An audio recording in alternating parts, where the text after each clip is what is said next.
Hello guys, my name's Dean, and welcome to my review for Mission Impossible Dead Reckoning Part 1.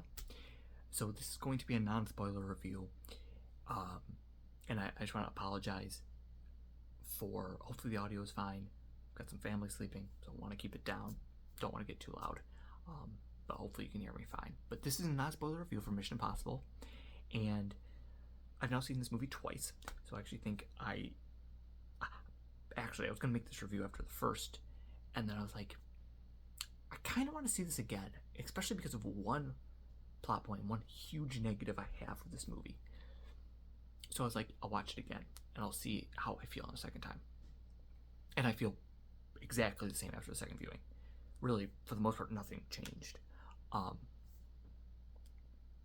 It's nearly a flawless movie in terms of just an action and what you want from Mission Impossible. I've been a Mission Impossible fan for years. I can't even tell you the first time I saw the original 3. I saw the 4th in theater, the 5th, 6th, and then now the 7th. So bare minimum 2011, but goes back even more. So this movie, as what you want from this franchise, is spectacular. It gives you the action, the laughs, the thrills. It's all there, and it's better than everything else on the market, to just be honest with you. There is an awesome cast. There is just set pieces galore from beginning to end, and an interesting plot, actually, with a compelling villain. I've heard some people not be crazy about the main threat, and this isn't really a big spoiler, I've seen this for the most part in all non-spoiler reviews, is an AI, but there's a human component to that, and I actually found him interesting. I heard some people weren't as crazy about the human component of the villain. I thought it was good. With that being said, this I found to be a very unique threat for Ethan and the gang to face. It wasn't just nuclear bomb or virus. It was something unique, something we haven't really seen before. That I appreciated quite a bit. With that being said, your basic cast and crew. Ethan will get to Tom Cruise in a bit, but Ilsa's great, underused. Benji, phenomenal, funny, gets the quips. Luther, I've been saying this for years, he's the heart and soul of Mission Impossible, and I'm happy that this movie really gives him time to shine. Great character. But there's also a couple other returning characters. Kittredge, we saw in the trailer, obviously from the first movie. He's great. And then other characters, the White Widow, etc. These are all great returning cast members. But then also, many of the new cast members are also pretty phenomenal. And I've got my notes here, so if you're wondering why I'm looking this way. Pom Clement, Mantis from Guardians of the Galaxy, I'm going to be honest, that's all I know her from, but she's phenomenal in this movie. Actually a standout. There's actually really all of the new characters I find to be, for the most part, standouts. But then also, the big one is Haley Atwell as Grace. She, I wasn't really fully expecting her character to be what her character was, but I was very pleasantly surprised, and thought her, as well as Tom Cruise, brought the heart. Not really the heart, but brought the humor, and the two of them in tandem, phenomenal chemistry. Something I genuinely was not expecting from this movie was the two of them together. Fantastic. But as being a modern Mission Impossible, all of the Mission Impossibles, but especially the modern ones, the action is just sublime. It is so good. I was trying to think of my two favorite parts. There is, and these are in the trailers, a chase sequence in Rome, which car chase sequences are always hit or miss. I mean, this was just spectacular. Might be my favorite car chase sequence in film. I thought it was spectacular. Also helps I'm watching in 4DX. So my seat's moving. You got wind going crazy. Awesome experience. Watch it in 4DX if you can. But that, and then there's another sequence that you saw in the trailers with a train that I thought was awesome, and really was a stand up. And there's also the jump that you see in the movie, which I really would appreciate if they didn't show so much in advertising, but it is what it is. And I still thought the sequence was awesome in the movie. It's a little bit longer than you see in the trailers, but not by much. So that was a little bit underwhelming. With that being said, the score is something I hope people are mentioning, because Mission Impossible Fallout had one of my favorite scores of all time. And I mean of all time, top 10. And it just perfectly, a score is meant to complement a movie. And you have a great movie in Mission Impossible Fallout, and the score perfectly complemented it. And the same thing here. Score is grand when it needs to be grand. It's emotional when it needs to be emotional. It really is one of it's a great continuation for score. We've talked about the Rome car chase sequence. Obviously, unlike a lot of modern blockbusters, I think we're all kind of getting a little sick and tired of CGI, and obviously this movie tries its best to be as practical as possible. There is still CGI, but I will say one thing. I was really expecting quite a bit, I guess, more, and I think it's there, but how the film is shot, it's very stylistic. That, especially in this train sequence, I cannot tell you what was real and what was fake. It was, see, I can tell you that's fake, but it's so good that if I just didn't know better, I'd be like, oh, that's real. And if it is real, I'd be like, oh, crap. It's just, Christopher McQuarrie is doing such a wonderful job meshing practicality with special effects. And CGI is not a bad thing. It just needs to be used properly. My mind shouldn't be like, general audience's mind shouldn't be like, oh, that's CG. They shouldn't even cross their mind. They should be like, that's real, even when it's fake. And that's what this movie does better than anything I've really ever seen. Top Gun Maverick's up there, and Mission Impossible Fallout is also up there. Fantastic. Something that I was worried about, and quite a few other people I'd heard, kind of disappointed. Oh, Christopher McQuarrie's returning. This was a conversation 4 years ago, probably, because I think they announced this in 2019. Oh, Christopher McQuarrie's returning.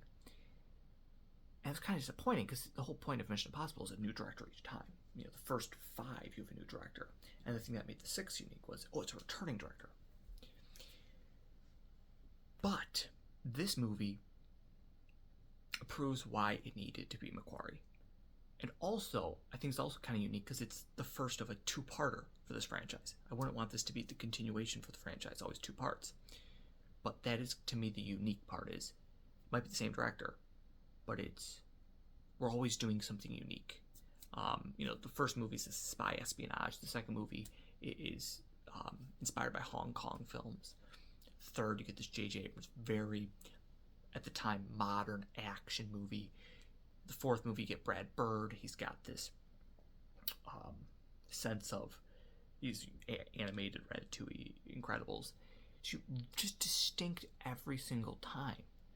And I think this movie still has that charm of it being a 2-parter, which I kind of appreciated. With that being said, though, it's a 2-parter that has a conclusion. It feels like one set-in-stone movie. You have resolution, and I'm not like, oh crap, why didn't they finish the story? They did. But it's weird because it feels very complete on its own, but there's still clearly more story within this specific story to be told. Well done on that. And that's something that not a ton of 2-parters pull off. Turning director, there were these 2 characters, for new characters that I thought were kind of unnecessary, but I have a feeling will play a bigger part in part 2. So I'm not going to comment too much on that. Let's get into my negatives. I don't want to get to that yet. Something that I always like to mention, it's pure escapism. It's not political, really, whatsoever. It's just quality entertainment from beginning to end. And I think some franchises and some studios need to learn from that. Like, wow, we need to learn from that. Another thing with the action is it continues a concept that my buddy and I were talking about. I was rewatching these movies with him. He had never seen them. And we were discussing the concept of just one more thing. Just one more thing. Like, you're in an action sequence and you're in Rome and you start off and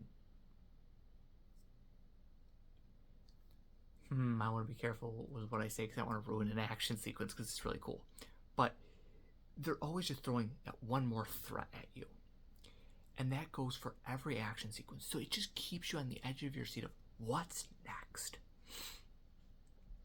Tom Cruise runs in this movie quite a bit. You gotta have it. But in general, the whole cast is phenomenal. The new additions are phenomenal. And this brings me to, I guess my negative, because I've gone on for it looks like 11, 12 minutes on positives. And I mean, really, 95% of the movie is great. But they do one thing. They do one thing in the middle of the movie.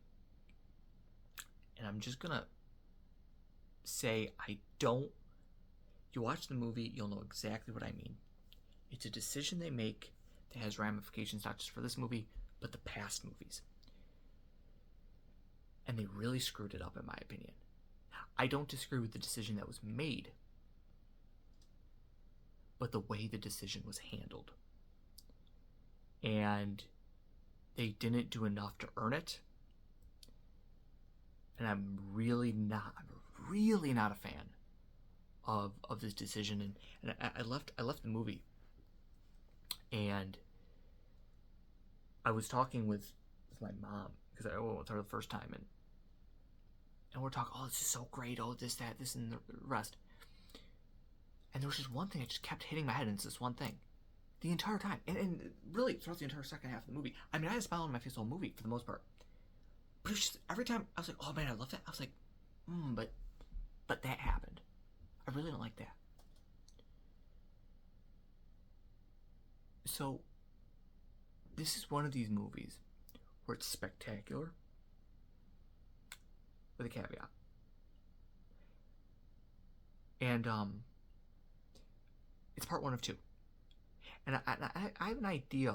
There's a possibility that something will happen. I'll talk about this in my spoiler review.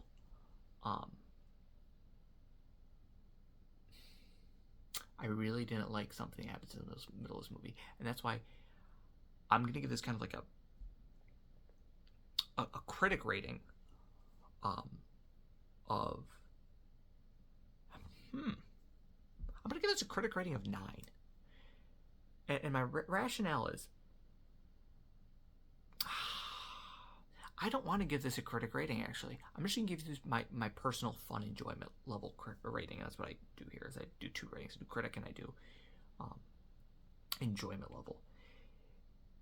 And my personal feeling. And my personal feeling is, this is either a 7 or a 9.5. And that 9.5 could go up to a 10. But, I mean, man, maybe this movie could dip down even to a 6. I really don't like how this was handled, because it really hurts some of the previous movies, and including this one. So yeah, I'll just say a 7 to a 9.5, all depending on what happens in Dead Reckoning Part 2.